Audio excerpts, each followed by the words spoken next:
Hello, this is doctor Shania Shafi.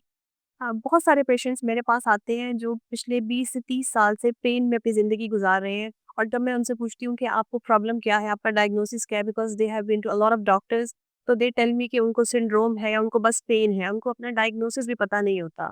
For example अब syndromes में बहुत सारी एग्ज़ाम्पल्स आती हैं, जैसे कार्पल टनल सिंड्रोम है, आईबीएस है, फाइब्रोमाइल्जिया सिंड्रोम।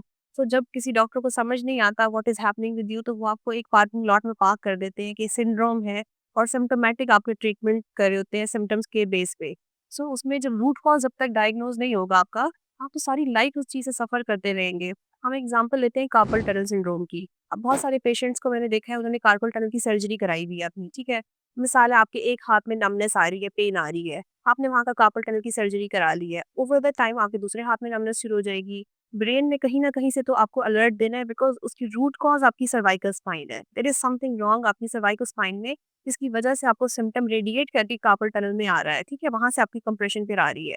जब तक आप सर्वाइकल सॉर्ट आउट नहीं करेंगे, आपका हाथ की नमनेस नहीं जाएगी। आप सर्जरी भी करा लें, तो वो दूसरे हाथ में स्विच होगी। सो द पॉइंट इज़ कि हमेशा आपने रूट कॉज़ इवैल्यूएट करना है, सिंड्रोम्स के धोखे में नहीं रहना है।